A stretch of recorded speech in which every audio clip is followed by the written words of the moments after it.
Hey everyone, my name is Bola Shokumbi. I'm the founder and CEO of Clever Girl Finance, and I'm also the author of the Clever Girl Finance book series. Welcome to Clever Girl Finance TV.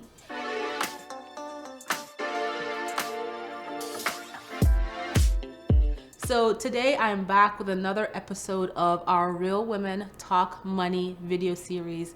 And today we're talking about the worst money advice we ever received. Welcome, ladies. Thank you.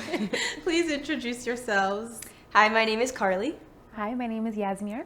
So what has been the worst money advice you ever got? And did you take it? Oh boy, that's a really good question. Yeah.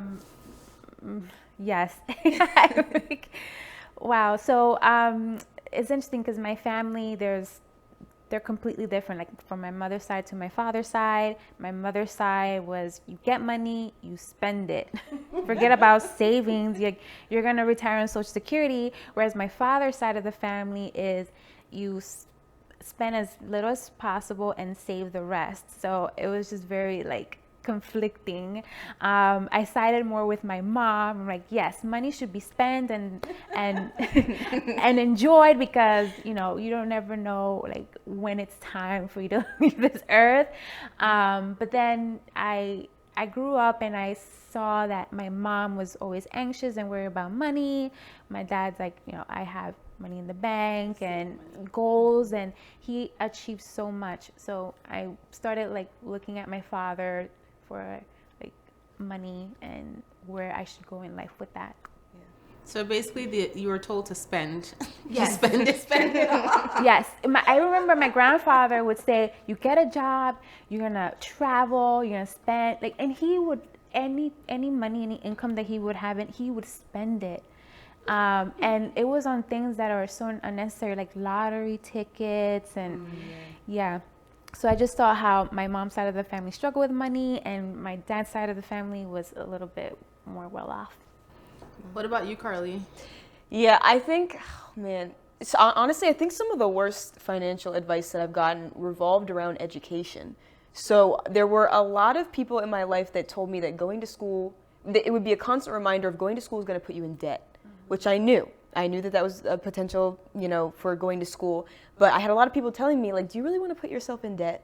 Do you really want to go to school and put yourself in debt? And even with, I finished my bachelor's, which is great. Even with going to do my master's, I've had people tell me, do you really want to go get your master's? You're going to put yourself into more debt. Mm-hmm. And so people kind of trying to give advice, but in a way holding me back from achieving goals because of that fear of the financial things that could happen behind it. So a lot of the advice that I got was to be hesitant about just jumping right in and going to school, which obviously it's something you really need to think about, in terms of your education. It's not something to just jump right into. But I felt a little bit almost discouraged sometimes to achieve that because of the finance aspect of it. So that advice of you could go to school, but do you really want to? Kind of felt two-sided in a way. So it ended up being a little confusing. And I did hold myself back from going to my master's, and I haven't started yet, which I'm planning on doing, which I'm excited about. But I felt myself holding back because of that advice. And I found myself being is that really what I want? Or is it just the fear that was instilled within me because of that from other people's advice that they were trying to give?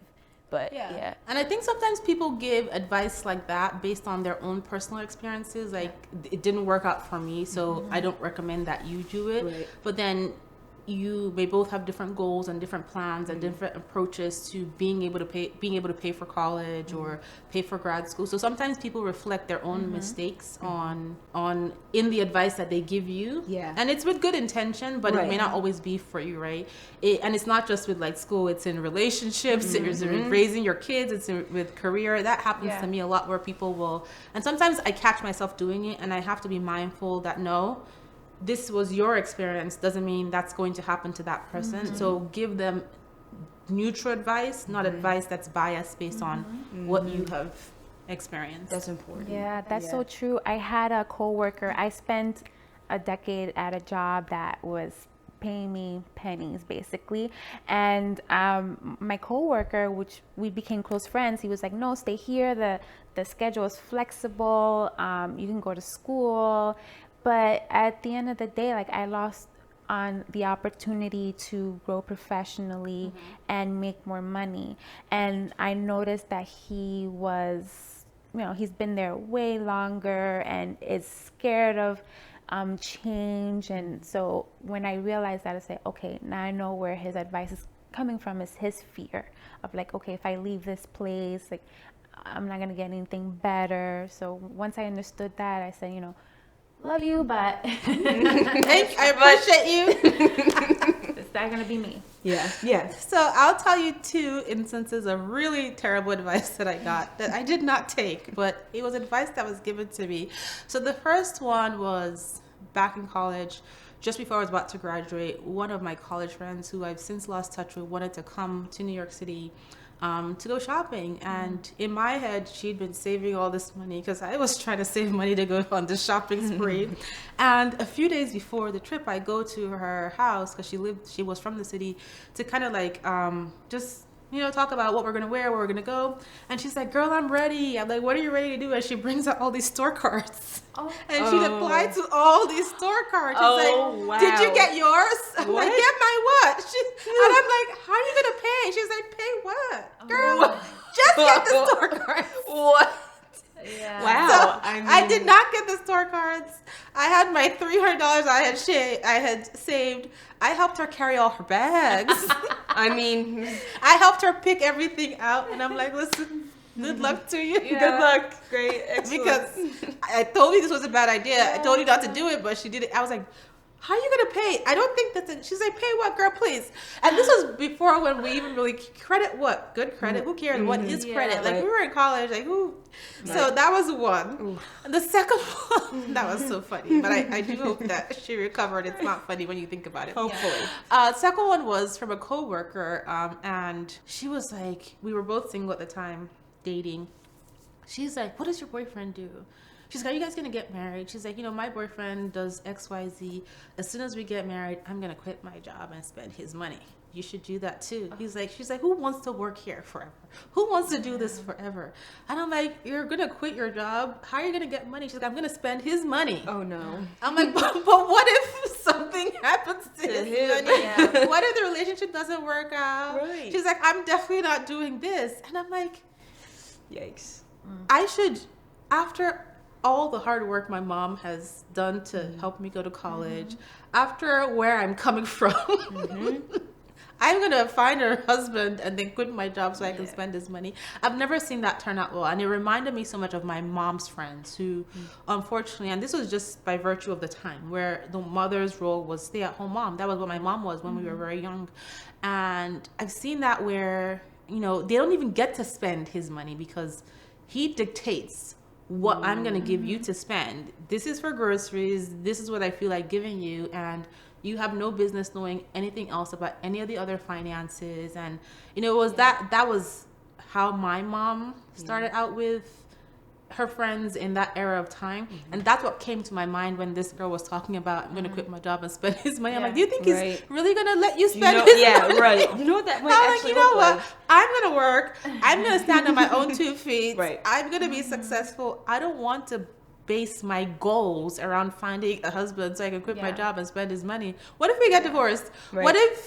There's so many what ifs. So that was some terrible advice too. Yeah, that's up there in like worst money advice. Yeah, And there is a lot of rough. that, worst money advice. I had another friend who a relative told them to, they graduated college with an incredible job that was making them 6 figures with the potential to make multi-6 figures. Wow. And they had like maybe $60,000 in student loans. And the relative told them never to pay those loans, that they should only pay the minimum payment until until whenever, and that they were 55 and still paying their loans. So what? Oh no, that's not good.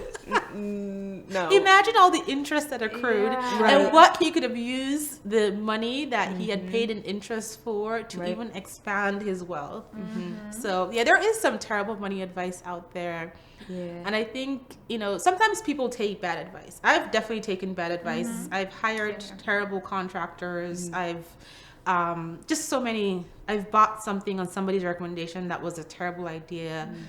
We all have taken bad advice. And I think that's life, because the bad advice that we take gives us the opportunity to learn and to recover and to tell somebody else not to do it. Don't do this. With our good intentions. And so I think some people feel bad though in the aftermath of the bad advice. Because they've taken it and now they don't like where they are. But I always tell people to look at it as an opportunity to learn. Assess what went wrong, assess the poor advice, reflect on it, and see what you can do to change it and put the steps in place to start moving forward. What do you guys think? Yeah, there's something that I've started doing recently where it's almost like you know how people say like there's some things I wish I would have known sooner. Yeah. Sometimes I'll like write things down where I'm like, I wish I would have known this maybe last year or the year before that, and I'll write that down. But then moving forward, I'm like, okay, how could I come back from this? Like, how could I fix this? How could I approach it differently? And then that way, if I'm ever met with a situation like that again, or if someone even asks me for advice for whatever reason, whether it's like a sibling or whatever, then I can meet them with that and be like, okay, so this is what I wish I would have known when I was like at this point in my life. And this is how I handle it now. And I think that's been really helpful for me moving forward. And it also helps me to be also gracious towards myself and remembering like, okay, I didn't know this back then. I wish I did, but I know it now. So like, that's good. I can move forward now and recover. But it's hard sometimes. Yeah, going back to me working at that organization for 10 years under the advice of my colleague, I learned that I can't work and expect that I'm going to be rewarded. I have to go and either negotiate my salary, show my worth, or move on to another job. So that has taught me a very valuable lesson that wasn't taught in my family. In my family, it's like you work, you stay loyal to your employer. But are they loyal to you? That's the thing. No. You're a number, and you're like, I gotta do this work. I gotta be here to 10 p.m. But they're like, oh, what's that number? Let's fire that person. Cross off. Replaced. Replaced. That's hard. Downsize. Yeah. Yep. So it's for me, it's a very valuable lesson. Yeah. See, sometimes you have to. A lot of advice people will give you around money is very much comfort zone. It's to keep you comfortable, or it is to not help you, if I'm being really honest. And sometimes you need to step outside of your comfort zone. Like, even when I was first starting my business, people were like, but why? But don't you make enough at your job? But doesn't your husband have a job? But do you have money problems? Like, but it's, sometimes people, like I said, people project their experiences with you or on you, or they don't understand why you want to do something, or they can't think bigger than where they are. Yes, you earn money, you spend it, you go on Social Security when you retire. That's how it works, but it doesn't have to work that way. You can do things differently. So being mindful of who you take advice from. Oh yes, it's also very important. Be selective about that. Some people, you don't need their influence. Be careful who you take advice from, because not everybody understands, not everybody cares, and some people also, unfortunately, don't even want to see you do well. Yep. Yes. Oh yeah. I was just thinking that too. They will intentionally give you bad advice to see you fail. Yeah. Yes. And that's a dangerous one. Yes. Which is a shame, because I know for me, sometimes I like to see, I guess, the good in people first. And so, but then I can also sometimes be almost like naive to the fact that like, that's not going to be the case with everybody. And like, as much as we would love that to be that way, that's just not really how it works. And so you got to be mindful and careful of that too. Yeah, and don't be afraid to like not have those people in your life. Don't tell them any of your goals. Don't tell them any of your plans. Don't even give them the opportunity to give you advice. That's what I say. Oh, yeah. You don't even want them to know. Move in silence. Move in silence. That's what I was gonna say. Move exactly. in silence. Well, I hope you guys have enjoyed watching this video on the worst money advice we have received. What's been the worst money advice you have received? I would love to know, so please share in the comments. If you have enjoyed watching this video, please hit the like button, and don't forget to subscribe to this channel, and be sure to follow us at Clever Girl Finance on Instagram. We have a great time engaging over there. And finally, stop by our website. We have an incredible website. We have over 30 plus completely free courses that you can check out, and would love to see you there. Thanks for tuning in. Bye. Bye.